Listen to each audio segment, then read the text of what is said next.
네, 우리 출애굽기 7장 우리 14절에서 25절 마지막 절까지 우리 다 같이 우리 한 목소리로 읽겠습니다. 여호와께서 모세에게 이르시되 바로의 마음이 완강하여 백성 보내기를 거절하는도다. 아침에 너는 바로에게로 가라. 보라, 그가 물 있는 곳으로 너는 나일강가에 서서 그를 맞으며 그 뱀 되었던 지팡이를 손에 잡고 그에게 이르기를 히브리 사람의 하나님 여호와께서 나를 왕에게 보내어 이르시되 내 백성을 보내라. 그러면 그들이 광야에서 나를 섬길 것이니라 하였으나 이제까지 내가 듣지 아니하도다. 여호와가 이같이 이르노니 내가 이로 말미암아 나를 여호와인 줄 알리라. 볼지어다 내가 내 손에 지팡이로 나일강을 치면 그것이 피로 변하고 나일강의 고기가 죽고 그 물에서는 악취가 나리니 애굽 사람들이 그 강물 마시기를 싫어하리라 하라. 여호와께서 또 모세에게 이르시되 아론에게 명령하기를 내 지팡이를 잡고 내 팔을 애굽의 물들과 강들과 운하와 못과 모든 호수 위에 내밀라 하라. 그것들이 피가 되리니 애굽 온 땅과 나무 그릇과 돌 그릇 안에 모두 피가 있으리라.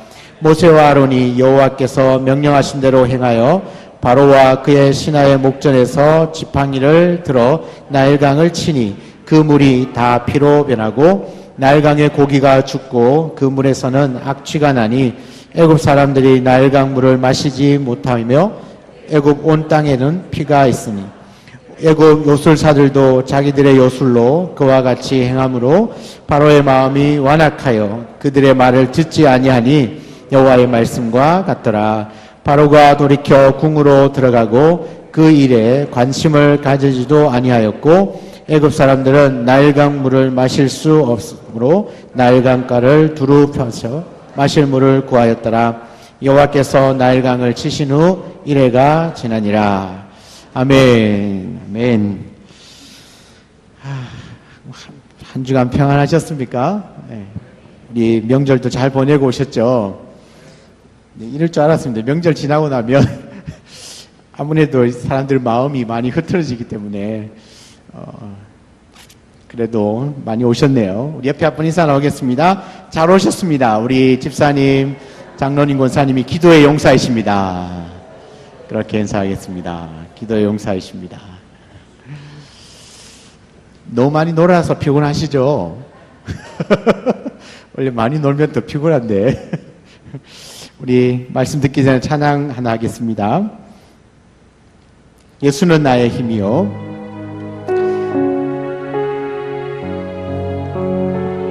우리 이 찬양 제목이요. 내 삶의 이유인데 우리 찬양을 같이 하겠습니다. 예수는 내 힘이요. 나의 기쁨 내 참 소망 그 이름의 생명이 내 삶의 이유라. 다시 한번 처음부터 할게요. 예수는 내 힘이요. 예수는 내 힘이요. 나의 기쁨 내 참 소망 그 이름의 생명이 내 삶의 이유라. 오직 주만 따라갑니다. 오직 주만 따라갑니다. 오직 주만 높이 받으소서. 내 평생에 그 이름을 그 선하심을 세상에 노래합니다. 그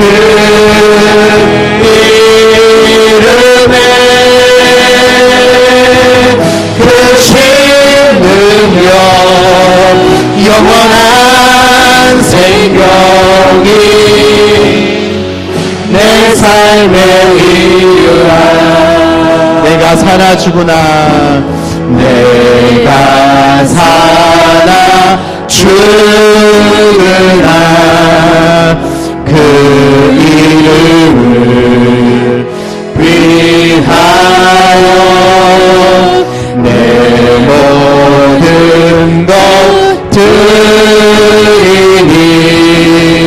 나를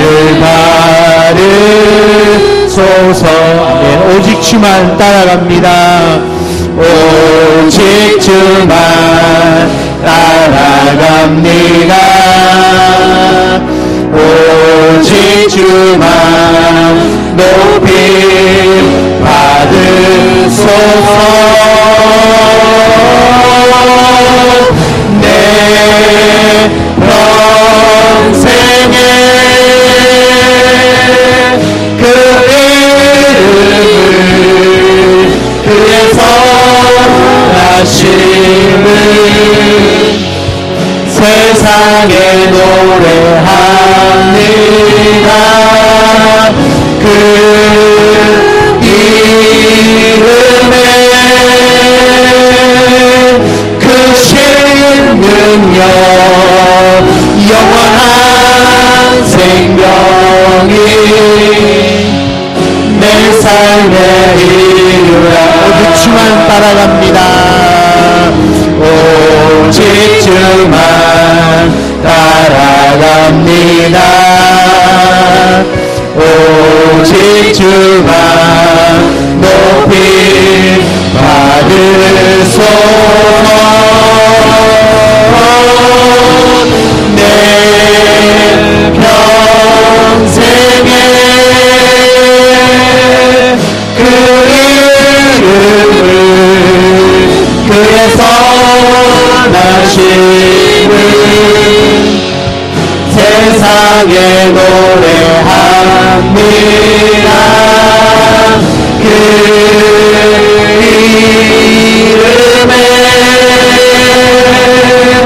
크신 능력 영원한 생명이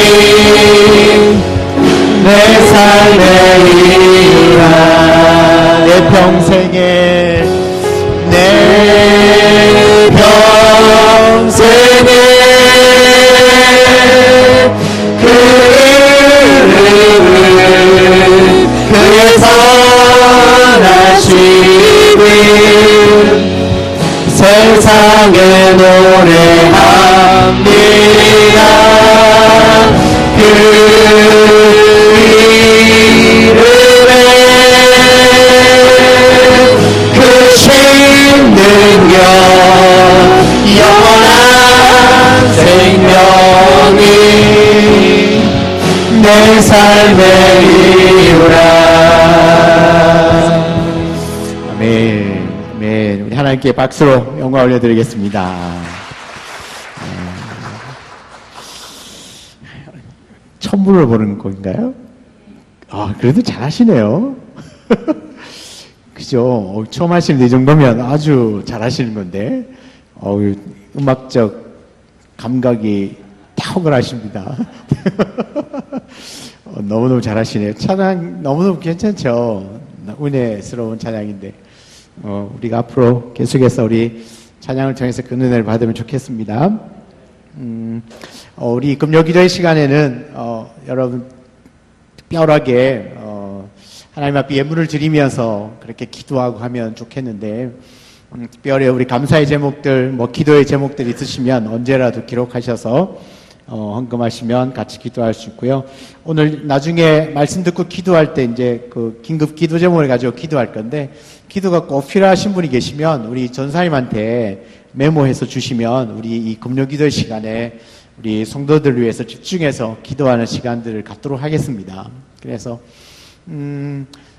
혼자 기도해도 괜찮겠지만 그래도 우리 교회가 또 하나 되고 또 믿음의 또 동역자, 또 믿음의 형제 자매들 아닙니까? 한 가족인데 정말 내 일처럼 그렇게 기도해 줄 수 있는 사람이 우리 옆에 있는 우리 사랑하는 지체들 아니겠습니까?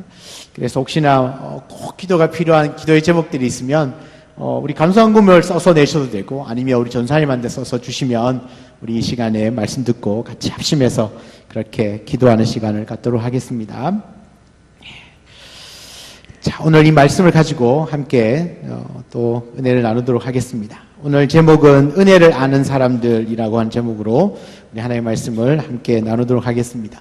여러분, 기독교의 최고의 지성이라고 불리는 C.S. 루이스라는 목사님이 계십니다. 아주 유명한 목사님이시고 이 C.S. 루이스가 쓴 그 책들은 모두가 다 걸작입니다.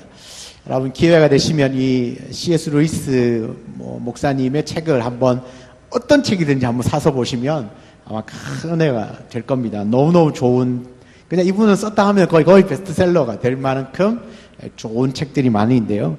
이 C.S. 루이스 박사님이 이제 기독교에 대해서 타 종교와 구별되는 게 무엇이냐, 가장 기독교가 다른 종교와 특징적인 게 무엇일까, 차이가 무엇인가라고 말씀을 뭐라고 딱 하나를 이야기하냐면 은혜다, 그렇게 얘기했어요. 은혜. 보통 여러분 기독교 하면 무슨 생각이 듭니까? 사랑이죠, 사랑. 기독교의 상징은 사랑인데, 사랑 맞습니다. 사랑의 요소가 우리 성경 하나님에게서 빠질 수는 없습니다. 그런데 타 종교에도 사랑이 있습니다. 그리고 그 사랑을 말합니다. 그죠? 그래서 이 기독교의 독특한 특징은 아닌 것 같은데, 이 우리 C.S. 루이스 목사님이 정확하게 어쩌면 끄집어낸 것 같아요. 다른 종교와 차이는 은혜다. 은혜. 이 은혜가 바로 기독교의 상징이다. 그렇게 말씀을 하셨습니다. 여러분, 우리 그 신약 성경의 대사도이신 우리 바울을 보면요.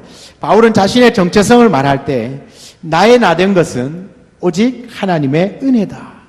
그렇게 고백을 합니다. 여러분, 바울이 어떤 사람입니까? 바울은 예수 그리스도를 알기 전부터 성경 박사고 또 유대인이고 태어나면서부터 바리새인이고 하여튼 드러나는 걸로는 이력서 상으로 하면 이 바울을 따라올 사람이 없습니다. 똑똑하죠. 석학입니다. 그래서 누구한테도 뒤지지 않을 만큼의 이력서를 가지고 있는 사람인데 그가 고백하는 건 뭐죠? 나의 나된 것은 하나님의 은혜다. 그러니까 자기가 이 순간 예수 그리스도를 만나고 평생을 복음을 전하는 사도로 쓰임받고 난 이후에 그의 고백은 하나님 은혜다라고 말해요. 여러분, 우리도 이 바울과 같은 은혜다라고 고백하는 사람들이 되기를 원합니다. 여러분, 은혜를 받은 사람, 은혜로 살아가는 사람, 은혜를 아는 사람이 좋은 그리스도인, 좋은 성도가 될 수 있습니다. 여러분, 이 사도 바울의 환경이 좋아서 은혜의 사도가 된 것이 아닙니다. 바울이 자신은 나의 나된 것은 하나님의 은혜라고 말하고 내 은혜가 내게 족하다고 그 고백했을 때는 그 고린도 교회 성도들에게 한 고백인데, 여러분, 이 고린도 교회가 절대로 좋은 교회가 아니었거든요. 굉장히 문제가 많은 교회였습니다. 이 바울이 그 고린도 교회를 목회하면서 마음 상할 일도 많았고 어려운 일도 많이 있었습니다. 그럼에도 불구하고 하나님의 은혜가 자신을 키웠다라고 말해요. 여러분, 고린도 교회 어떤 일이 있습니까? 분파가 4개나 나누어져 있습니다. 나는 바울파, 나는 아볼로파, 나는 그리스도파, 나 무슨 파, 양파, 쪽파, 대파, 이렇게 해서 분열돼. 교회가 여러 파로 이렇게 분열되어 있다는 겁니다. 그래서 고린도전서 1장 시작하면서부터 그 분열되어진 그 교회를 향하여서 말씀을 하고 있잖아요. 그 다음에 또 은사 문제가 있었습니다. 은사. 각종 은사들이 난립해가지고 교회 안에 난리도 아닙니다. 어떤 사람은 방언의 은사, 통역, 예언도 하고, 저기서는 샬라샬라, 저기서는 통역하고, 여기는 예언 있을지어다, 이러고 있고, 하여튼 교회가 난립니다. 그런데 영적인, 볼 때는, 대단한 것처럼 보이는데, 실제로 영적으로 정립되어지지 않는 그런 은사 문제가 아주 그득했어요. 그래서, 고린도전서에 보면 은사 문제라든지, 더 정확하게 고린도전서 13장에 보면 사랑장이라고 말할 만큼 그 사랑장의 말씀이 왜 있습니까? 바로 그것은 정확하게 하나님의 그 은사 부분들을 정리해 놓은 거거든요. 그런데 더 유치한 일들이 있어요. 그게 뭐냐면 그들의 형편이 별로 가난하지도 않는데 교회에 와서 성찬식을 할 때에 배부르게 먹으려고 그 떡에 욕심을 내는 겁니다. 그리고 포도주를 챙겨서 많이 먹다 보니까 뒤에 있는 사람은 그 성찬에 참여를 못하는 거예요. 떡과 포도주를 앞에서 너무 많이 먹어버리니까 뒤에서는 참여하지 못하는 그런 해프닝이 벌어졌어요. 그래서 교회에 먹으러 오는 겁니다. 그런 교회가 고린도 교회였습니다. 그런 쉽지 않은 상황 가운데 바울이 목회를 했다는 거죠. 그런데 그런 어려운 상황 가운데서 가장 아름다운 그 신앙의 고백이 뭐였냐면 하나님의 은혜였다. 여러분, 그 얼마나 고생하겠습니까? 힘들겠습니까? 목회한다는 자체가. 그죠? 그러면 불평할 수도 있고 원망할 수도 있고, 왜 이 교회가 이렇게 말씀을 가르치는데도 제대로 세워지지 않을까? 굉장히 자괴감이 들지 않을까요? 그런데 그 바울의 고백은 뭐라 했다고요? 하나님의 은혜였다. 그렇게 고백을 하는 겁니다. 오늘 읽었던 이 본문을 만나게 되면요, 어떤 사건이 있냐면 이스라엘 백성들에게 임하는 그 10가지 재앙, 아니죠, 좀 더 직접적으로 얘기하면 그 애굽과 또 바로 왕에게 내려진 그 재앙에 대한 그 첫 번째 피재앙에 대한 기록을 오늘 읽었습니다. 여러분, 그런데 이 재앙이요, 이스라엘 백성에게는 어떤 의미가 있고 또 그 애굽 백성 바로와 그 애굽인들에게는 어떤 의미를 가지고 있습니까? 여러분, 이스라엘에게는 이 재앙이 축복이었습니다. 그러나 반대로 애굽인에게 있어서는 재앙이었습니다. 이 10번째 재앙은 장자의 죽음입니다. 그런데 애굽의 장자들은 다 죽었습니다. 그러니까 이 재앙이었죠, 재앙. 엄청난 재앙이었습니다. 그러나 이스라엘 백성들에게는 그 마지막 10번째 재앙을 통하여 하나님의 구원, 하나님의 축복을 경험한 거죠. 은혜의 통로가 된 것이라는 말입니다. 여러분, 우리가 인생을 살다 보면 여러 가지 고난들이 있을 수 있습니다. 그리 만만한 삶을 우리가 살아간 삶 자체가 그렇게 만만하지 않습니다. 그러나 하나님께서 택하신 백성에게는 이 은혜를 하나님이 주시는 줄 믿습니다. 그러면 그 은혜 때문에 그 고난이 축복으로 바뀌어지는 겁니다.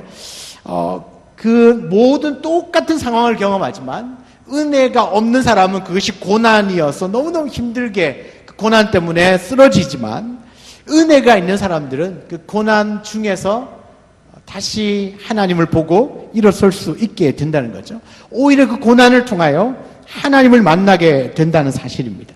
이것이 믿음에 있는 믿음의 사람들, 은혜의 사람들에게 주시는 하나님의 놀라운 축복입니다. 여러분, 그러므로 우리가 이 말씀을 받으면서 기도해야 될 그 기도 제목 하나를 먼저 이야기를 한다면, 하나님, 은혜를 아는 사람이 되게 하여 주옵소서. 하나님, 나의 나 된 것은 하나님의 은혜로 되는 그 축복을 허락하여 주옵소서. 은혜를 잊지 않게 하시고 은혜가 나를 만들어가는 그런 한 해가 되게 하여 주옵소서. 여러분, 지금까지 은혜가 나를 이끌어왔고 지금도 은혜를 받고 있고 앞으로의 나의 삶도 은혜가 이끌어 갈 수 있도록 그 하나님의 은혜에 붙들림을 받아 살아가는 은혜의 사람 되게 하여 주옵소서. 이것이 어쩌면 우리의 평생의 기도 제목이 되어야 하지 않을까, 그런 생각을 하게 됩니다. 사랑하는 여러분, 이 은혜를 갈망하는 오늘 이 밤이 되기를 주의 이름으로 축복합니다. 여러분, 어쩌면 우리가 어려움이 물러가도록 기도하기보다가, 어쩌면 내 인생의 길을 순탄하게 인도해달라고 하는 기도보다가 더 우선되어야 하는 것이 있다면 그것은 하나님 내게 은혜를 부어 주옵소서. 여러분, 은혜가 임하면 비록 고난이 있고 어려움이 있어도 그 은혜는 거뜬하게 이제 넘어가게 하는 것입니다. 은혜는 우리의 시선을 하나님께 고정시켜서 그냥 고난만 보이는, 어려움과 힘듦만 보였는데 은혜가 임하면 그 고난 뒤편에 있는 하나님의 영광, 준비해 놓으신 하나님의 축복이 보이기 시작하는 거죠. 그러면 그 고난도 거뜬하게 이겨내는 겁니다. 이 은혜가 주어지면 어떤 고난도 그 고난으로 끝나는 것이 아니라 하나님이 예배해 놓으신 그 축복이 있음을 바라보게 되어진다는 겁니다. 우리가 육신의 질병이 들었습니다. 힘들죠. 어쩌면 감당하기 어려운 질병일 수 있습니다. 그런데 그 질병만 보면 나에게 왜 이런 일이? 라고 생각이 되어지지만 그 질병 그 이면에 하나님이 이것을 통하여서 더 하나님을 의지할 수 있겠구나. 하나님의 놀라운 역사를 경험할 수 있겠구나. 이 고난이 내게 하나님이 어떤 축복을 준비해 놓으셨길래 남들이 다 경험해보지 못하는 이 고난을 나에게 주셨는가. 그 기대하는 마음으로 하나님께 기도하는 것이죠. 그러면 그 고난, 그 아픔에 매여 있지 않고 그 질병을 딛고 그것을 통하여서 내게 보여주실 그 축복이 이제 드디어 눈에 보이기 시작하는 겁니다. 그래서 많은 그 믿음의 사람들의 그 고백들을 우리가 많이 간증처럼 들어보지 않습니까? 내가 그 고난이 없었다면, 이 질병이 없었다면 제가 하나님을 제대로 만나지 못했을 겁니다. 뭐 이런 고백들 좀 참 많이 들어본 것 같은데, 여러분, 그게 바로 은혜 받은 사람이 바라보는 시선입니다. 은혜 받은 사람은 보는 게 다르거든요. 그냥 보여지는 것만 보는 것이 아니라 보여지지 않는 그 이면에 하나님의 예비하신 축복, 그 사랑, 그 은혜, 그 계획들을 바라볼 수 있게 되는 줄 믿습니다. 그래서 여러분, 오늘 우리 말씀 속에서 도대체 그는 과연 그 은혜가 뭔가, 그 은혜의 속성이 무엇인지를 한번 몇 가지 살펴보기를 원합니다. 왜 하나님은 우리에게 은혜를 주시고 또 은혜 받는 자를 어떻게 또 살아가기에 복을 받고 사는 건지, 은혜 받는 자는 어떻게 살아가기에 그것이 복되다고 하는 건지, 그것을 한번 말씀을 통해서 보기를 원합니다. 여러분, 은혜는 먼저 우리를 순종하게 만듭니다. 오늘 읽은 본문 위에 있는 말씀 13절, 바로 위에 있는 13절 말씀을 보면요, 그러나 바로의 마음이 완악하여 그들의 말을 듣지 아니하니 여호와의 말씀과 같더라. 어떻게 해요?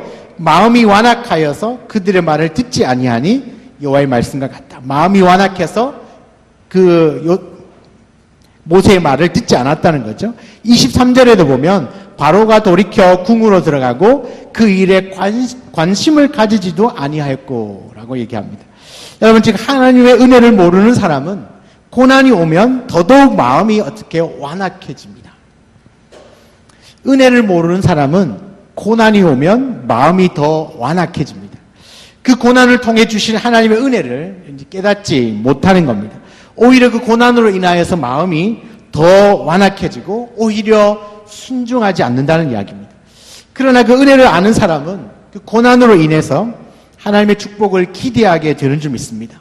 그래서 그 고난을 통해 하나님께 더 순종하게 되는 것이죠. 그래서 순종하게 되는 것이죠. 그래서 그 고난이 없으면 하나님 말씀에 순종하지 못했는데 그 고난을 통하여서 순종하는 법을 배워 나간다는 겁니다. 그렇다면 순종의 그 첫걸음은 무엇이냐 하면 그 순종의 첫걸음은 하나님의 말씀을 듣는 것으로부터 시작합니다. 하나님의 말씀이 들려야 그 다음에 순종이 시작될 수 있다는 이야기입니다. 이사야 55장 3절에 보면 너희는 귀를 기울이고 내게로 나와 들으라. 그리하면 너희의 영혼이 살리라. 뭐라고 말씀하죠? 너희는 귀를 기울이고 내게로 나와 들으라. 그리하면 너희 영혼이 살리라. 내가 너희를 위하여 영원한 언약을 맺으리니 곧 다윗에게 허락한 확실한 은혜니라. 여러분, 말씀이 들리는 사람은 하나님의 은혜를 아는 사람이요 하나님의 은혜를 받은 사람인 줄 믿습니다. 오늘도 보면 귀를 기울이고 말씀을 들을 때에 내 영혼이 살아나고 하나님께서 확실하게 주신 그 은혜를 경험할 수 있다고 말하죠. 그러나 여러분, 고난 중에서도 하나님의 말씀이 들리지 않는 사람은 그 말씀을 듣는 중에도 마음이 더 강팍해지는 사람, 그런 사람은 은혜와 거리가 먼 사람이죠. 그래서 동일한 사건, 동일한 고난을 당하여도 어떤 사람은 그 고난으로 인하여서 더욱 마음이 완악해지는 사람이 있고, 반면에 은혜를 아는 사람은 고난으로 인하여서 하나님께 더 가까이 나아가고 그 고난 뒤에 숨겨져 있는 축복을 누리게 되는 줄 믿습니다. 그 차이는 은혜가 있느냐 은혜가 없느냐의 차이입니다. 오늘 예수님께서도 히브리서 5장 8절 말씀에 그가 아들이면서도 받으신 고난으로 순종함을 배웠다. 우리 주님은 그냥 순종 자체에 있을 때도 불구하고 고난으로 말미암아 순종을 배웠다라고 히브리서 기자는 말합니다. 이 말씀처럼 은혜를 입은 자는 고난을 받으면 하나님께 순종하게 되어진다는 겁니다. 순종하게 되어진다. 고난이 있지 않을 때는 하나님 말씀 앞에 이 말씀대로 하려고 하는 마음이 내 안에 잘 생기지 않는다는 거죠.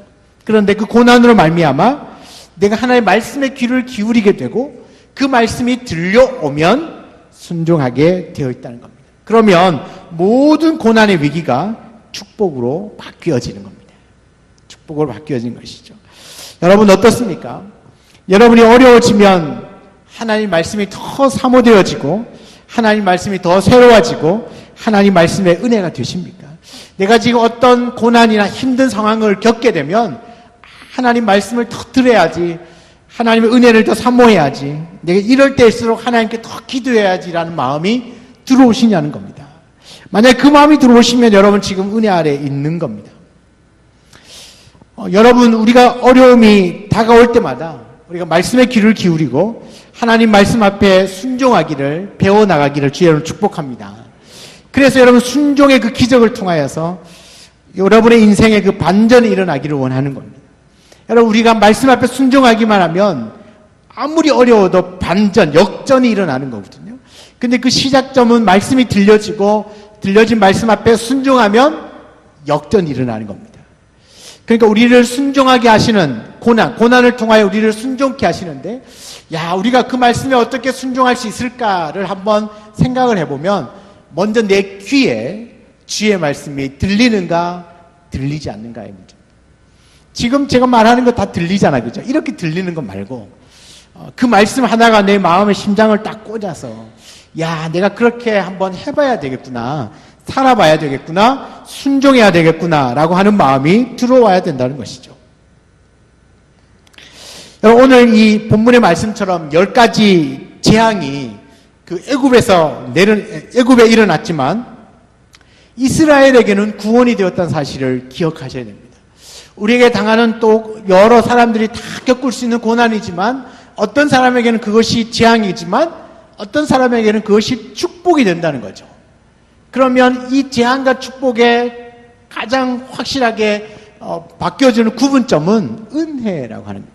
은혜가 임하면 그것이 축복이 되는 것이고, 은혜가 없으면 재앙이 되는 겁니다. 왜냐하면 그 전에 말씀을 하나님이 모세를 통하여 계속 전했잖아요. 전했는데 그 말씀이 들려지지 않고 마음이 계속 강팍하니까 결국은 재앙을 받는 겁니다. 그러나 그 말씀을 듣고 돌이켰을 때는 그들도 살아나는 거죠. 여러분, 이 10가지 재앙 중에서 잘 한번 보면 애굽에 있는 사람이라고 해서 다 재앙을 받은 게 아니에요. 모세가 와서 바로에게 이야기를 합니다. 지금부터 우박이 내릴 겁니다. 그러니까 그 들판에 있는 당신들의 그 소, 그 다음 일하는 종들 다 집으로 다 들어가라고 말하세요. 그러면 당신 살 수 있습니다. 그런데 그 말을 듣고 두려워서 실제로 집에 돌아가서 자신의 종들과 가축들을 다 집 안으로 불러들인 애굽 사람은 다 살아남았습니다. 그러나 그렇게 그 말을 듣고도 그냥 흘려버린 사람들은 그냥 그 밭에서 종들도 가축들도 그 우박 재앙에 다 죽어나갔던 겁니다. 여러분, 애굽 사람이라고 다 죽은 것이 아니라 그 말씀을 두렵게 받은 사람들은, 그러니까 그 말씀이 귀에 들어온 사람들은 살았던 겁니다. 축복이죠. 그렇지만 말씀을 아무리 전해도 그 말씀에 귀가 열려있지 않으면 그냥 재앙이 임하는 겁니다. 오늘 바로 그 이야기를 하는 겁니다. 말씀이 들려진다는 건 곧 지금 은혜가 임하였다는 이야기고, 그 은혜가 임하면 뭐죠? 순종이 나오죠. 그래서 말씀대로 종들을 집으로 다, 가축들을 집에 우리 속으로 다 모아드리는 겁니다. 이해가시겠습니까? 그러니까 하나님의 은혜가 있으면 당연히 순종으로 반응하게 되어 있다는 겁니다. 은혜가 임하면 말씀의 순종으로 반응하게 되어 있다는 것이죠.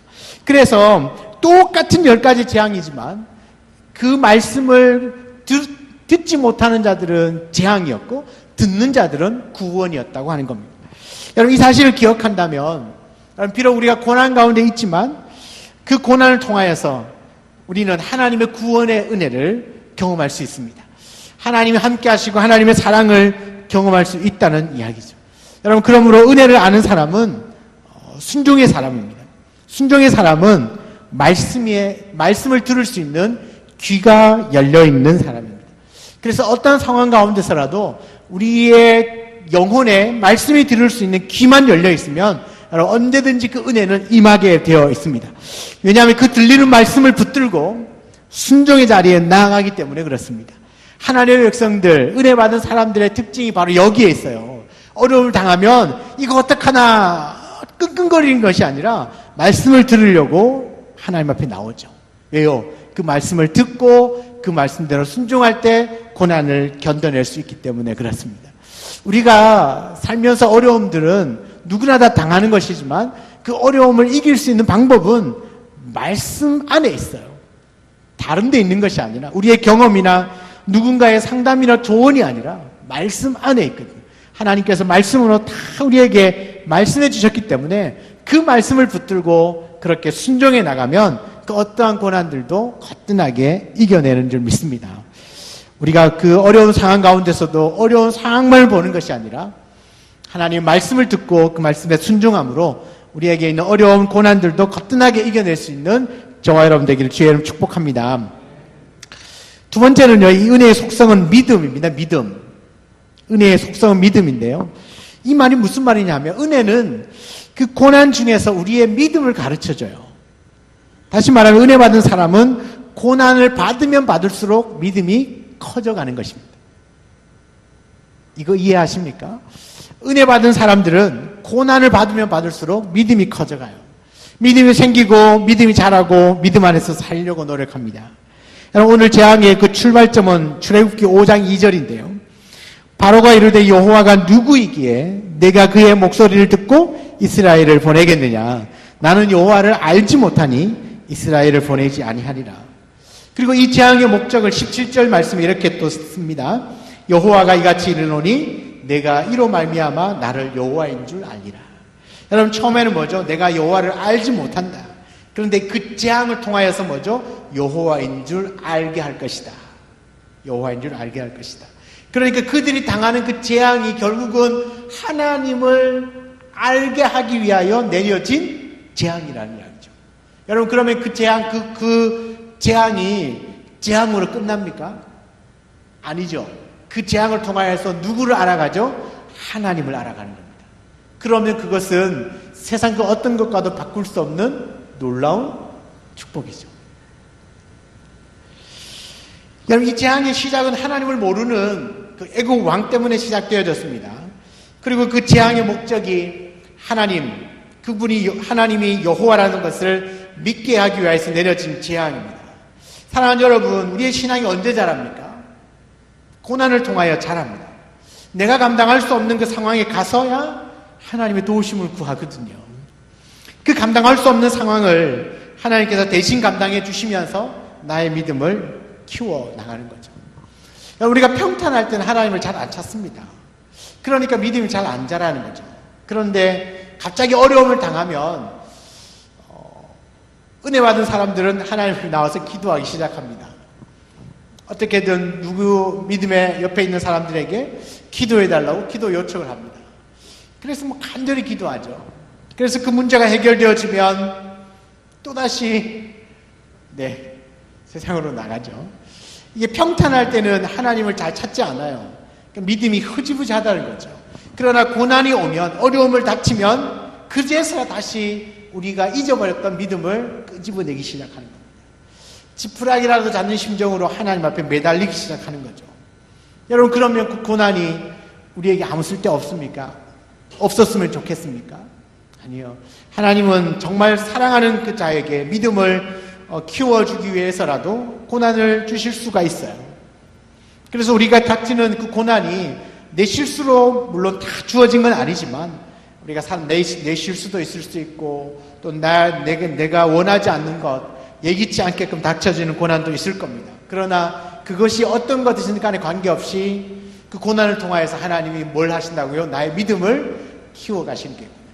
하나님이 나의 믿음을 성장시켜 주시겠구나. 그렇게 생각하시면 틀림이 없습니다.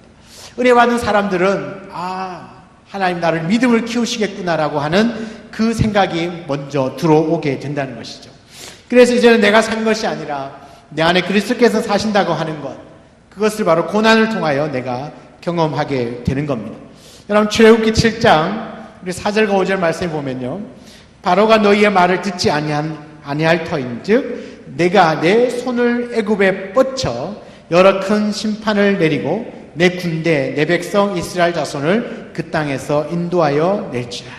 여러분, 뭐라고 말하죠? 바로가요 너희의 말을 듣지 아니할 건데, 바로가 너의 말을 듣지 않겠지만 내가 내 손을 애굽에 뻗쳐서 너를 거기에서 인도하여 내겠다.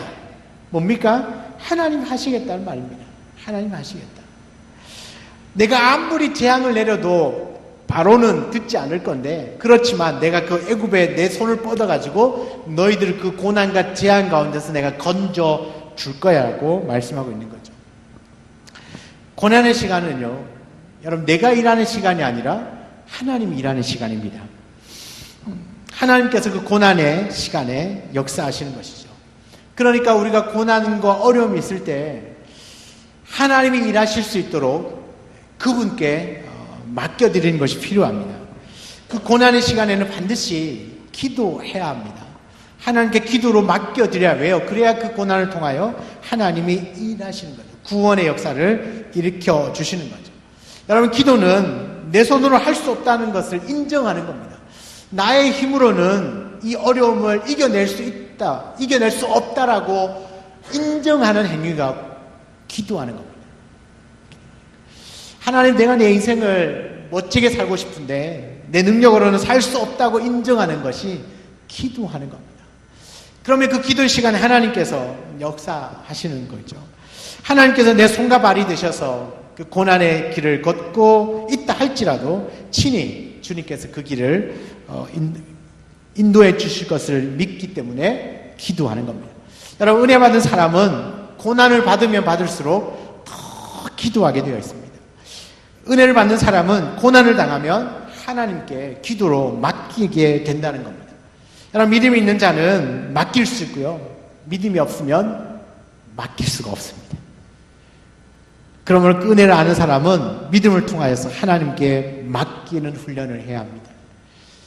하나님께 맡기는 게 쉽지 않거든요. 우리 자녀들 하나님께 맡기는 게 쉽습니까? 말은 이제 하나님이 다 키운다고 말하죠. 근데 하나님 다 키웁니까? 어떻게든 내가 다 키우려고 하잖아요. 그죠? 그거 참 쉽지 않습니다. 하나님께 맡긴다고 말을 하지만 실제로 맡겨드리는 게 쉽지 않거든요. 그런데 진짜 내가 어떻게 할 수 없는 상황이 되면 그때는 뭐 할까요? 기도밖에 할 게 없는 겁니다. 그런데 그렇게 기도하면 하나님이 그제서야 역사하시는 거죠. 그런데 그런 걸 이렇게 경험했으면 아무 일이 없을 때라도 기도해야 되는데 우리 사람이 참 그렇지 않다는 게 참 문제죠. 그러나 뭐 그렇다 하더라도 어려움의 때만큼이라도 하나님을 찾고 찾아서 하나님께 기도할 수 있는 저와 여러분 되기를 원합니다. 그래서 진짜 기도의 사람들은 평안할 때, 아무 일이 없을 때, 나에게 걱정거리가 없을 때, 아무리 생각해봐도 기도할 제목들이 잘 생각나지 않을 때, 아이들도 믿음으로 잘 크고 있고 공부도 잘하고 있고 건강하고 남편도 사업 잘 되고 남들 어렵다고 하는데 이 어려움일 때 사업도 잘 되고 우리 집안에도 막 서로 화목하고 형제 우애하고 기도할 게 하나도 없어요. 그럴 때 기도하는 사람이 진짜 기도의 사람이에요. 평탄할 때. 여러분, 우리의 그 기도의 본전이 언제 드러나냐 하면 평탄할 때 드러납니다. 어려울 때는 몰라요. 왜요? 누구나 다 기도하기 때문에 그랬어요. 우리는 은혜를 경험했기 때문에 어려움을 닥치면 누구나 다 기도하거든요. 그때는 그 사람이 기도의 사람인지 믿음의 분량을 알 수가 없어요. 그런데 언제 그 미천이 드러나냐 하면 평탄할 때, 내게 아무 일이 일어나지 않을 때, 그때 내 믿음의 미천이 드러나는 겁니다. 아, 저 정도 수준이었구나. 저 정도였구나. 여러분, 우리는 하나님을 의지하는 데 있어서 환경에 관계없지 않습니까? 우리가 평탄하다고 하나님 없어도 됩니까? 우리가 뭐 아무 탈 없이 평안하다고 해서 하나님의 도우심이 필요 없는 건 아니지 않습니까? 그러니까 어떤 상황 가운데서라도 하나님의 도우심을 구해야만 하고 구할 수 있는 사람이 바로 은혜의 사람인 줄 믿습니다. 우리 베드로전서 5장 10절에 보면 모든 은혜의 하나님, 그가 너희를 친히 온전하게 하시며 굳건하게 하시며 강하게 하시며 털을 견고하게 하시리라. 누가 나를 온전하게 하고 누가 나를 굳건하게 하고 누가 나를 강하게 하고 누가 나의 그 믿음의 털을 견고하게 해주신다고 말씀하죠. 그 은혜의 하나님께서. 은혜의 하나님께서. 여러분, 오늘 이 말씀처럼 은혜를 아는 사람은 고난 중에서도 믿음이 자랍니다. 왜요? 기도하면 믿음이 자라게 되어 있죠. 고난 중에 하나님 하신 일들을 경험하고 있기 때문에 그 믿음이 성장할 수밖에 없습니다. 그래서 여러분, 그 은혜의 속성은 바로 우리의 믿음을 자라게 한다는 이야기입니다. 그리고 세 번째로 이 은혜의 속성은요, 자유입니다. 자유. 여러분은 자유를 누리고 계십니까? 진정한 자유를 누리고 계십니까? 아마도 우리가 이제 드러나는 표면적인 자유를 본다면 우리가 대한민국에 살고 있는 것이 북한에 살고 있는 사람들보다는 훨씬 더 지금 자유를 누리고 있습니다. 그런데 그런 거 말고요. 그런 법적이고 일반적인 자유 말고 영적인 자유를 누리고 있느냐는 겁니다. 잘 생각해 보시면 자유를 누리고 있는 것 같은데 뭔가에 이렇게 속박되어 있는 느낌이 들어요. 돈에 매여 있고요. 시간에 매여 있고요. 자식에게 매여 있고요. 요즘은 핸드폰에 매여 있어요. 스마트폰에. 인터넷에 매여 있어요. 뭔가 내 마음과 생각과 관심을 끌어가서 그 생각을 꽉 붙들고 있는 뭔가가 있어요. 여러분, 그러면 진정한 자유를 지금 누리고 있는 게 아닙니다.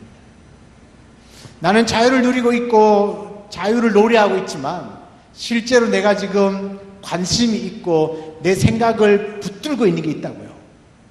매여 있는 게 있습니다. 나를 얽매고 있는 게 있다는 거죠. 그게 오늘날은 만몬 시대이기 때문에 돈이에요. 돈, 물질. 어떻게든 이 물질, 돈을 많이 벌기 위하여 우리 온갖 관심이 거기에 가 있습니다. 여러분, 이건 아무리 부인하셔도 부인할 수 없는 문제입니다. 물론 초월하셨다면 대단한 믿음의 사람입니다. 돈이 붙들고 있고요. 자식들이 붙들고 있습니다. 여러분, 지금 저는 한 번도 본 적이 없는데 스카이캐슬 드라마 보셨습니까? 스카이캐슬이라고 하는 드라마가 요즘 굉장히 히트를 치고 있다. 끝났어요. 이제 보려고 해도 못 볼 텐데. 그 스카이캐슬이라고 하는, 저는 잘 몰라요. 한 번도 본 적이 없어가지고. 그런데 그 드라마가 굉장히 뜨는 게 뭐예요? 오늘날 그 학구열, 부모님이 자식을 좋은 대학에 보내려고 온갖 수단과 방법을 다 쓰는 그런 이야기들. 그런데 그게 현실이라는 것 때문에 더 비참하게 느껴진다고 그러더라고요. 그 드라마가 실제 현실과 너무나 비슷해서 참 자괴감을 느낀다고 그랬죠. 여러분, 어떤 제가 한 번은 신문에 보니까 통계를 쭉 내보니까요, 소위 말하는 그 고위직에 있는, 돈을 많이 갖고 있는, 감이 잘 안 오죠. 서울에 있는 강남에 있는 사람들, 강남에 살고 있는 자녀들이 있잖아요. 서울대학 제일 많이 갑니다. 이게 점점점 굳어지고 있답니다. 그러니까 다른 지역에서는 서울대 가기가 어렵다는 거죠. 이게 점점점 이렇게 더 고착화되어져 가고 있는, 그게 스카이캐슬 이야기입니다. 지금 어디에 매여 있습니까? 자식. 그런데 어떤 한 어머니가 막 실패한 것들 보면서 내가 이 아이에게 내 인생을 바쳤는데 이 아들이 제가 정확하게 모르겠는데 사고를 쳤는지 엄마가 원하는 대학에 못 간 거야. 실패한 거죠. 그래서 내 인생은 끝났다. 막 이렇게 말하더라고요. 그게 뭐죠? 그 자식에게 매여 있는 겁니다. 절대 자유할 수 없습니다. 그래서 돈에 매여 있고 자식에게 매여 있고, 또 하나는 요즘엔 스마트폰. 우리가 이 손 안에, 이 핸드폰 안에 우리가 갇혀 살고 있지 않습니까? 저도 뭐 이렇게 좀 자주 많이 보는 편이라서 저도 이렇게 참 떳떳하게 할 말은 없는데 스마트폰에 이렇게 매여 있는 그런 시대를 살고 있어요. 무언가에 매여 있어요. 매여 있다는 건 고통 가운데 있다는 이야기입니다. 얽매여 있다는 건 구속당하고 있다는 겁니다. 뭔가 자유롭지 못하다는 거죠. 그러면 진정한 자유를 누릴 수 있는 방법은 뭘까? 그 안에 하나님의 은혜가 들어와 있습니다. 이 매여 있는 것에서부터 그 족쇄를 풀 수 있는 건 오직 하나님의 은혜예요. 하나님의 은혜. 제가 스카이캐슬 이야기하는 게 여러분이 못 알아듣는 거 보니까 여러분은 다 지금 은혜 아래 매여 있는 것 같아요. 그래서 TV는 다 안 보시고 오직 말씀과 기도에 전무하고 시간만 나면 교회 오시고 우리 성도들만 그러신 거죠. 네. 그러니까 이게 진정한 자유를 줄 수 있는 건 하나님의 은혜밖에 없습니다. 진리가 너희를 자유케 한다고 그랬는데 그 진리, 하나님의 말씀이 우리 안에 들어오면 우리가 자유를 누리는 거죠. 모든 아무리 나를 붙들고 있어도 그것을 뚫을 수 있는, 풀어낼 수 있는 유일한 단서가 은혜입니다. 여러분 요즘 중독의 문제가 심합니다. 중독, 그렇죠? 그 중독을 끊을 수 있는 방법이 뭘까요? 은혜입니다. 은혜. 은혜가 들어오면 중독도 끊어낼 수 있습니다. 중독도 강력한 족쇄에 붙들려 있는 거 아닙니까? 이 끈을 끊을 수 있는 건 은혜밖에 없습니다. 제가 알고 있는 어떤 권사님은 상담을 정말 잘하십니다. 그래서 부산교육청에서도 이분을 막 모셔가서 어떻게든 상담을 좀 해달라고 그냥 집에 차를 가지고 와서 모셔갈 만큼 굉장히 탁월하게 상담을 잘하십니다. 그것도 위기 상담을 잘합니다. 청소년 위기 상담. 자살을 몇 번 시도한 사람들, 이런 아이들을 상담합니다. 권사님 신방을 하면서 나누는 이야기 중에 제가 참 이게 가슴에 탁 와닿았던 뭐냐면 저도 이제 상담을 공부했다고 하니까 와 이게 대화가 된다고 통한다고 하면서 하는 이야기가 저한테 묻더라고요. 목사님 상담하면 사람이 바뀝니까? 그러더라고요. 안 바뀝니다. 그랬거든요. 안 바뀝니다. 그랬더니 권사님이 무릎을 탁 치면서 목사님 맞습니다. 상담으로는 사람이 바뀌지 않습니다. 진짜 그 사람을 바꾸려면 말씀, 은혜가 들어가야 됩니다.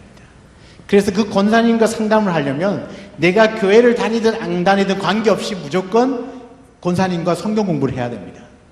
1대1이라는 성경 공부가 있습니다. 들어보셨습니까?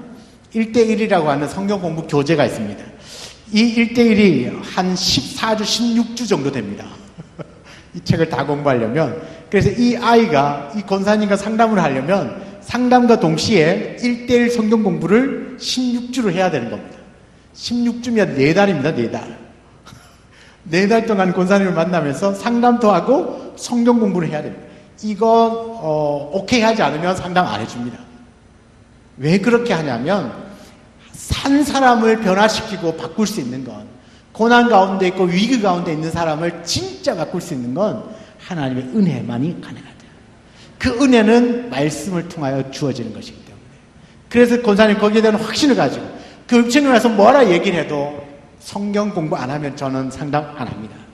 그러면 그래도 좋습니다. 해달라고 막 요청을 합니다. 그런데 실제로 정말 많은 청소년들을 건져냈습니다. 그리고 그들을 하나님 앞으로 인도해냈습니다. 사랑하는 여러분, 뭔가 이렇게 붙들려 있고 꽉 막혀 있고 이건 뭐 도저히 자신의 힘으로는 벗어날 수 없는 그런 위기 가운데 있지만 그것을 뚫어낼 수 있는 건 오직 하나님의 은혜밖에 없습니다. 여러분, 지금은 이스라엘이 애굽을 떠나는 자유선언을 하는 건 아닙니까? 종되었던 그 애굽 땅에서부터 이제 자유를 선언하는 거 아닙니까? 그래서 애굽을 떠나려고 하는데 얼마나 바로가 안 보내주려고 하는지 계속 붙들고 있고 싶은 거죠. 그래서 하나님이 10가지나 재앙을 내려서 떠나보냈다는 이야기가 여러분 출애굽기입니다. 얼마나 자유를 얻는 것이 어려운가를 보여주는 겁니다. 그런데 하나님께서는 이 이스라엘 백성들에게 왜 너희가 자유를 얻어야 하냐 하면 그 이유를 예배를 드리기 위하여서 자유를 얻어야 된다고 말합니다. 그래서 사흘길 광야로 가서, 사흘길이면 애굽에서 완전히 떠나는 그 한 시점쯤 되는 거죠. 그러니까 사흘길을 가서 거기에서 여호와께 제사를 지르고 절기를 지키라고 말합니다. 그러니까 애굽에서 종되었던, 묶여있던 곳에서부터 완전히 탈출해서 하나님께 예배를 드려라. 그렇게 하나님이 명령하셨거든요. 그러면 너에게 참된 자유, 그 자유를 통하여서 예배를 드릴 수 있도록 해줄 거다. 그런데 바로는요, 계속해서 이 백성들이 나아지 못하도록, 참된 자유를 누리지 못하도록 붙들고 있거든요. 간략하게 몇 가지만 보면요, 8장 25절에 보면 바로가 모세와 아론을 불러 이르되 너희는 가서 이 땅에서 너희 하나님께 제사 드려라. 지금 어떻게 유혹하는지를 한번 보셔요. 모세, 우리가 사흘길 좀 나가서 제사 드리겠다고 하니까, 그래, 좋다. 그러면 제사 드려라. 그런데 이 땅에서, 여기에서 드려라. 하나님은 뭐죠? 사흘길 가는 거였어요. 완전히 애굽을 벗어나는 것이었는데, 지금 바로가 모세하고 지금 단판 짓기를 어떻게, 그렇게 제사 드리고 싶으면, 예배 드리고 싶으면 드려. 그러나 여기에서 하면 안 되겠니? 이게 뭔지 아십니까, 여러분? 예배를 드리긴 하는데 멀리 가지 말라는 얘기잖아요. 요즘 말로 하면 날씨도 안 좋고 미세먼지도 심한데 뭐하러 교회까지 가서 예배 드리냐. 그냥 집에서 인터넷으로 예배해라. 스마트폰 들고 예배해라. 그래서 우리는 실시간 방송을 안 합니다. 그래 하나님이죠. 이게 굉장한 유혹입니다. 지금 이 바로가 모세한테 하는 유혹과 똑같은 거예요. 너 예배 드려도 좋다. 그런데 저 멀리 가지 말고 여기서 하면 안 되겠니? 그런 뜻이에요. 두 번째는요, 8장 28절에 보면 바로가 이렇게 또 말해요. 내가 너희를 보내리니 너희가 너희 하나님 여호와께 광야에서 제사를 드릴 것이나 너무 멀리 가지는 말라.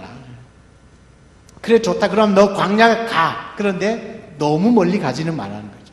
그런데 하나님은 뭘 얘기하셨죠? 사흘길 가라고 얘기하셨거든요. 그 광야에서 예배를 드리면 됐지. 무슨 사흘길까지 갔냐? 그걸 필요 없다. 그냥 반나절만 나가도 광야니까 거기서 예배하라는 이야기죠. 너무 멀리 가지 마. 이게 멀리 떨어지는 것에 대한 공포가 있어요. 근데 여러분, 예배는 하나님께 대한 온전한 순종 아닙니까? 온전한 순종. 물론 반나절만 가면 광야이긴 하죠. 근데 하나님은 며칠? 사흘길을 가라고 해요. 사흘길을 가라. 똑같은 광야예요. 그죠? 그런데 하나님이 뭘 말씀하셨다고? 사흘길을 가라는 거죠. 그러면 온전한 예배를 드리려면 그 말씀 앞에 순종하여서 사흘길을 나가야 되는 것이죠. 바로는요, 그것을 막아보려고, 어떻게든 막아보려고 그러나 이제 안 되는 거죠. 또 10장 9절에서 10절에 보면 모세가 이르되 우리가 여호와 앞에 절기를 지킬 것인즉 우리가 남녀노소와 양과 소를 데리고 가겠나이다. 이 바로가 그들에게 말해요. 내가 너희와 너희의 어린아이들을 보내면 여호와가 너희와 함께 함과 같으리라. 보라, 이것이 너희에게 나쁜 것이다. 좋아, 그러면 가라. 사흘길 가서 예배를 드리고 절기도 지켜. 그런데 뭐죠? 애들은 놔두고 가라. 애들은 두고 가라. 애들까지 뭐 갈 필요 있냐? 힘든데 애들은 두고 가라. 어떻습니까? 애들은 두고 가라. 이거 우리는 남녀노소, 그 다음에 가축까지, 양과 소까지도 다 데리고 가야 되는데 회개하는 거예요. 다 가도 좋다. 근데 애들은 힘든데 뭐하러 가냐? 애들은 두고 가라. 여러분, 예배 드리는데 어린아이, 뭐 어른 관계 있습니까? 호흡 있는 자라면 누구든지 다 예배 드려야 되는 거 아니겠습니까? 그래서 지금 이것도 지금 협상하고 있는 거죠.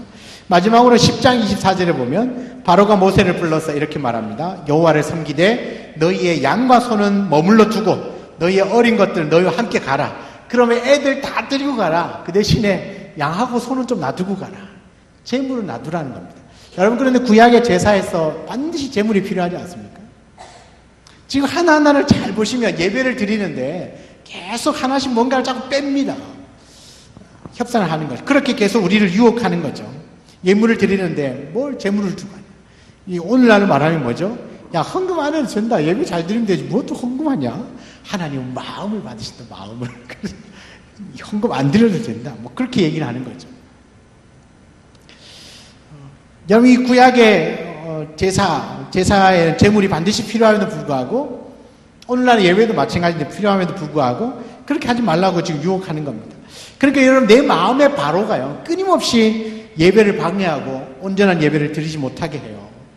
온전한 예배를 드리지 못하면 성도들이 누려야 할 놀라운 축복을 못 누리는 거거든요. 자유를 방해하는 거거든요. 사랑하는 여러분, 혹시 우리에게 이런 바로의 방해가 있습니까? 갈등이 있냐는 거예요. 예배를 드리는데 갈등. 예배를 방해하는 그 어떤 바로의 계략에도 절대로 용납해서는 안 됩니다. 그래야만 예배를 통하여 주시는 하나님의 진정한 자유를 누릴 수 있습니다. 여러분, 우리가 하나님 앞에 자유를 누리는 건 하나님 은혜밖에 없습니다. 은혜. 그 은혜를 통하여서 우리는 뭘요? 예배를, 온전한 예배를 드릴 수 있게 되는 거죠. 여러분, 말씀의 결론을 맺겠습니다. 로마서 6장 12절과 14절에 보면, 그러므로 너희는 죄가 너희 죽을 몸을 지배하지 못하게 하여 몸의 사욕에 순종하지 말고 죄가 너희를 주장하지 못하리니 이는 너희가 법 아래 있지 아니하고 은혜 아래에 있습니다. 너무 중요한 말씀이 있어요. 죄가 너희를 주장하지 못하게 한다. 죄가 너희를 주장하지 못하는데 왜요? 우리가 법 아래 있지 않고 은혜 아래 있기 때문에 죄가 우리를 주장하지 못한다는 거죠. 그리고 우리가 죄로부터 자유함도 하나님의 은혜로 주어지는 겁니다. 사랑하는 여러분, 저와 여러분, 하나님의 은혜 아래 있는 사람인 줄 믿습니다. 하나님의 은혜가 죄에서부터 나를 보호하고 계심을 믿으시기 바랍니다. 어떤 환경 가운데서도 나의 나 된 것은 하나님 은혜로 된 것이라고 고백하는 사랑하는 성도님 되기를 원합니다. 한 가지 이야기를 하고 마무리하겠습니다. 한 심리학자가 아주 특별한 실험을 했습니다. 어느 한 동네에 한 구역을 정해놓고 집집마다 매일 $100씩 아침에 그 현관문 앞에 두고 가는 겁니다. 매일 $100씩. 그래서 사람들이 나와서 보니까 자기 집 앞에 뭐가 있어요? $100가 있는 거예요. 사람들은 웬 미친 사람이 집집마다 이렇게 $100를 두었을까 의아하게 생각하면서 누가 보나 뭐나 이렇게 둘러보고 머니 $100를 가지고 갔어요. 3일이 지나자 이 $100를 집어넣고 가는 사람에 대한 이야기가 온 동네에 퍼졌습니다. 동네가 떠들썩했어요. 한 둘째 주쯤 되니까 이 현관문 앞에 나와서 돈을 기다리는 사람이 있었어요. 그리고 셋째 주쯤 되니까 돈을 받는 것을 이상하게 여기지 않았고요. 넷째쯤 되니까 아주 당연한 것처럼 돈을 집어갔습니다. 이 실험 기간을 종료할 때쯤 되어서 어느 날은 이제 돈을 집 앞에 놓지 않고 이 학자가 그냥 그 동네를 지나갔습니다.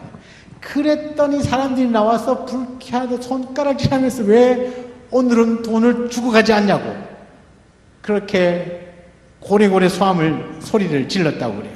막 따지는 사람도 있었다고 그럽니다.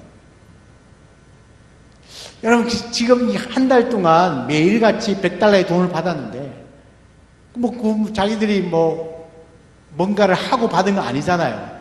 그냥 거저 받은 거죠. 그게 뭐죠? 은혜잖아요. 거저 받은 게 은혜잖아요. 그런데 지금 은혜 안 줬다고 지금 $100 안 줬다고 오히려 따져 들고 있는 겁니다. 사람들은 이유 없이 베풀었던 그 은혜를 당연한 것처럼 생각하고 고마워하기는커녕 주지 않는 것 때문에 서운해하고 불쾌했다고 합니다. 여러분, 이 마을 사람들의 모습에서 하나님의 그 한량없는 은혜를 받으면서도 우리가 감사할 줄 모르는 그런 모습이 혹시나 나에게 있지 않는지 한번 돌아보는 시간 되기를 원합니다. 우리는 하나님 앞에 한량없는 은혜를 받았습니다. 셀 수 없는 은혜, 말로 다 표현할 수 없는 풍성한 은혜를 받았습니다. 여러분, 그 은혜가 아니었으면 우리가 어떻게 주님을 알았고, 어떻게 우리가 순종을 하게 되었고, 어떻게 우리의 믿음으로 반응했고, 어떻게 우리가 자유를 누릴 수 있었겠습니까? 이건 전적인 하나님의 은혜였습니다. 그렇다면 우리가 할 수 있는 건 단 한 가지, 감사하는 것이죠. 사랑하는 여러분, 우리가 은혜를 아는 사람이 되어야 합니다. 은혜를 알기 때문에 순종하는 겁니다. 은혜를 알기 때문에 고난 중에서도 믿음을 잃지 않는 겁니다. 은혜를 알기 때문에 예배를 통하여서 진정한 자유를 누리는 겁니다. 그것을 찾으려고 하는 겁니다. 그러므로 여러분, 우리가 우리에게 허락하신 그 하나님의 은혜에 날마다 감사하고 또 오늘 이 밤에도 그 은혜를 구하는 시간 되기를 주여를 축복합니다. 다른 것들을 보다가 더 먼저 구해야 될 건 주님 나에게 은혜를 주옵소서. 하나님, 이 은혜가 있으면 내가 주의 말씀에 순종할 수도 있고 이 믿음으로 반응할 수도 있고 그 다음에 하나님 앞에 자유를 주신 그분께 감사할 수 있는데 어떤 것에 얽매이지 않고 진정 주님 앞에 온전한 예배자로 살아갈 수 있습니다. 하나님 나에게 은혜를 주십시오. 은혜를. 누군가 잘못했는데 그냥 은혜로 넘어가자. 이게 아닙니다, 여러분. 그냥 은혜로 넘어가자. 좋게 가자. 이런데 은혜를 사용하는 게 아닙니다. 우리 그런데 은혜를 쓰잖아요. 그냥 은혜로 넘어가자. 그런 게 아니에요. 은혜는 말씀 앞에 순종하는 것이고요.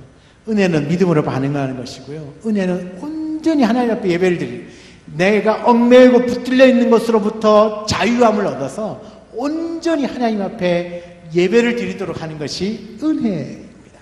그럼 은혜 받은 자의 삶 모습은 분명하게 다를 수밖에 없습니다. 다른 종교를 믿는 사람들과 확연하게 다를 수밖에 없습니다. 어떻게 다를까요? 순종하는 사람이 될 수밖에 없고, 믿음으로 반응하고요, 참된 예배자가 되는 겁니다.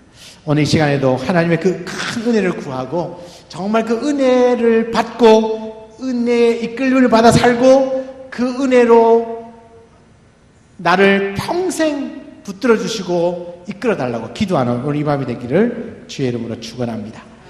우리 찬양을 같이 하고요, 같이 한번 기도하겠습니다.